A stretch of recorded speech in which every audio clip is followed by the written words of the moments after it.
Ja sitten on sisko.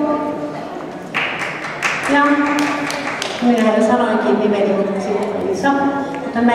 Menepäs nyt Sirkka-Liisakin sinne pyörähtämään. Täytyy nyt jokaisen tehdä se mannekiinikierros siinä. Hei, annetaan aplodit, aivan upeita luovuuksia.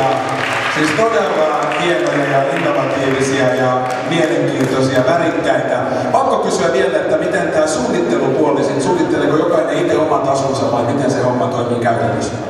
Kyllä, jokainen suunnittelee ja muokkaa ne vanhat materiaalit. Itse tehdään kaikki.